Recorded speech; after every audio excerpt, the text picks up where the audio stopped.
taga-Jetty, magandang hapon mga taga-Jetty. Kami po ay narito upang isiwalat uli, ipahayag ang mensahe ng Panginoon para sa inyo. So, marami pong Bible verses po ang nagpapatunay na ang Diyos, sinugo ng Diyos ang Panginoong Jesus upang tubusin ang ating mga kasalanan sapagkat tayo ay makasalanan. So, sino dito ang makapagsasabing wala tayong kasalanan? Wala, dahil lahat po tayo ay nagkasala. Sinabi ng Panginoon sa unang 1:4, verse 14, nakita namin at pinatutuhan ang isinugo ng Ama ang kanyang anak upang iligtas ang sanlibutan. Ang nagpapahayag na si Jesus ang anak ng Diyos ay nananatili sa Diyos at ang Diyos na may nananatili sa Kanya. It is true po na isinugo ng Diyos ang Panginoon para sa katubusan ng ating mga kasalanan. We need Jesus Christ because we are sinful. Tayo po ay makasalanan. Kahit sa isip lamang, nagkakasala tayo sa mga ginagawa natin or sa action natin, nagkakasala tayo. Kaya wala pong tao ang walang kasalanan. Sinabi ng Panginoon sa 1:15 verse 5-7 po, ako ang puno ng ubas at kayo ang mga sanga. Ang nananatili sa akin at ako sa Kanya ang siyang nagbubunga ng sagana, sapagkat wala kayong magagawa kung kayo'y hiwalay sa akin. Ang hindi nananatili sa akin gaya ng sanga ay itinatapon at natutuyo. Ang ganoong mga sanga ay itinitipon, inihahagis sa apoy at nasusunog. Kung nananatili kayo sa akin at nananatili sa inyo ang aking mga salita, hingin ninyo ang anumang nais ninyo at matutupad iyon para sa inyo. So, napakabuti po ng Panginoong Jesus sapagkat sinabi niya, kung tayo ay mag-aabide sa Kanya, ano man yung hingi natin ay Kanyang ibibigay. Kaya kami narito ay hinihingi namin sa Panginoon na kayo man din ay makakilala sa Kanya, na kayo man din ay tumanggap ng kaligtasan na amin ding natanggap. So, napakabuti po ng Panginoon sapagkat binigyan kami ng pribilehiyo na makapagsalita sa harapan ninyo, sa inyo, mga nagtitinda, mga mamimili, mga nagpapasada, at sa inyo na nandyan lamang. Narito po kami upang sabihin sa inyo na isa lang po ang makapagliligtas sa atin, ang Panginoong Hesukristo lamang. Amen. Sinabi po sa Hebreo 13 verse 9, kung sino si Jesucristo noon ay siya rin ngayon at magpakailanman. Ang Panginoong Jesus po ay hindi nagbabago. Kapag sinabi niya na ang kaligtasan ay nagmumula sa Kanya, ito po'y totoo. Kailangan lamang po natin itong tanggapin sa ating mga puso. Sabihin ng ating mga labi na ang Diyos, ang Panginoong Jesus, ang siyang ating kaligtasan, the Lord and our Savior po. Sinabi sa 14:6, sumagot si Jesus, ako ang daan, ang katotohanan at ang buhay. Walang makapupunta sa Ama kundi sa pamamagitan ko. Mga kapatid, napakaliwanag po ng sinabi ng Panginoon na siya ang daan, ang katotohanan at ang buhay at walang makakapunta sa Ama kundi sa pamamagitan ni Jesucristo. So, sa mga Bible verses po na to nagpapatunay, napakahalaga po ng pangalang Jesucristo. Siya lamang ang ating kaligtasan. Sinabi sa Gawa 4:12, sa Kanya lamang matatagpuan ang kaligtasan sapagkat walang ibang pangalan sa buong daigdig na ibinigay ng Diyos sa mga tao upang tayo ay magligtas. Kahit sinong i-present sa inyo ng mga pangalan, kung hindi yan pangalan ni Jesucristo, hindi yan makakapagligtas sa inyo. Amen. Sa atin. Si Jesucristo lamang po ang makakapagligtas sa atin. Amen. At ito po ay hindi nagkukontra sa salita ng Diyos sa Biblia. Kung ano ang sinabi ng Biblia, ito ay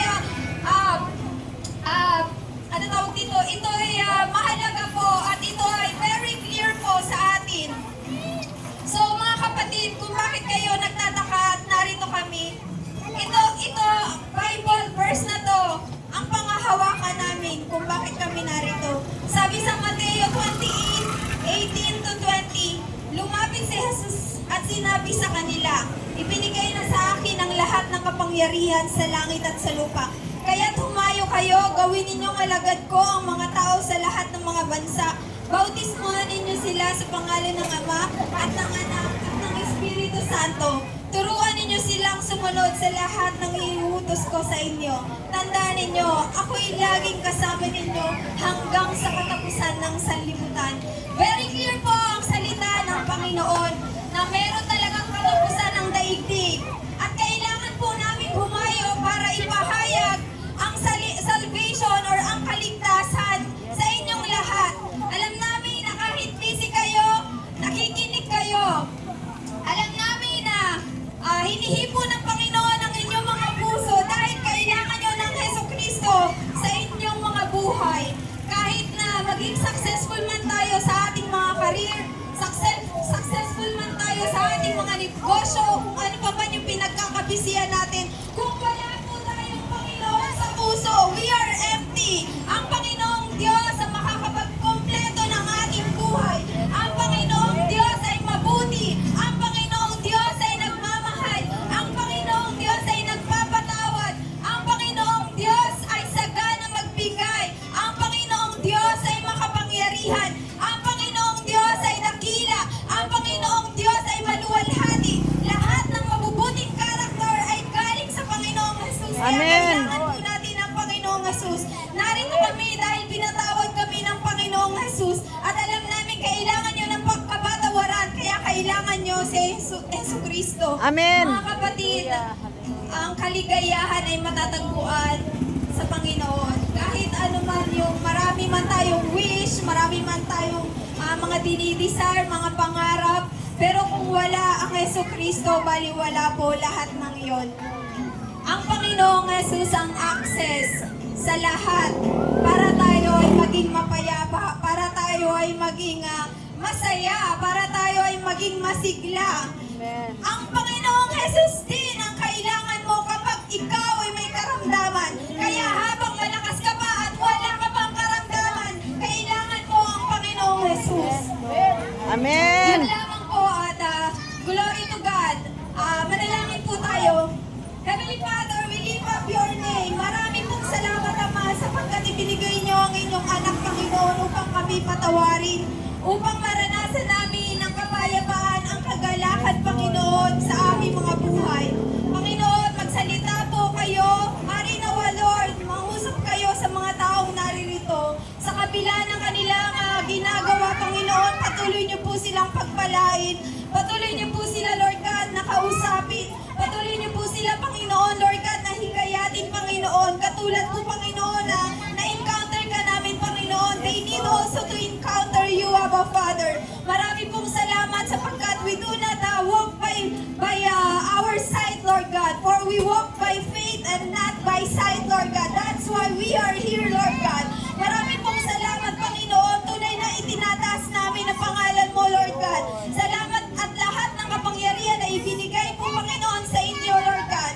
Marami pong salamat sapagkat narito ka. Sabi mo sa ito, Panginoon, dalawa o tatlo nag-aalipuan sa inyong pangalan, ang presensya mo ay nariyan. Marami pong salamat, Lord God. Patuloy po, Panginoon, na mangusap kayo sa mga taong naririto, Panginoon. Purihin ang pangalan nyo. Marami pong salamat. And Lord, we bless, Lord God, yung mga nagtitinda, Panginoon. Marami, Lord God, bumili, Panginoon. Maging saleable, Panginoon, ang kanilang paninda, Panginoon. Ang mga nagpapasada, Lord, maraming customers, Panginoon. Ang mga namimili, Panginoon, patuloy na pakaingatan nyo, Lord God, at pagpalain. Maraming salamat po, Panginoon, at isinusuko po namin ang aming mga buhay sa inyo. Tinatanggap po namin kayo bilang Panginoon at tagapagligtas ng aming buhay. Purihin po kayo. Hallelujah. Salamat po, Panginoon. Thank you, Jesus. Lord, salamat po sapagkat isa lamang po, Panginoon, ang tumanggap sa inyo. Libo-libong anghel ang nagkakasiyahan sa kalangitan. Napakabuti niyo po, Panginoon. Purihin po kayo sa pangalan ni Jesus. Amen. Amen. Hallelujah.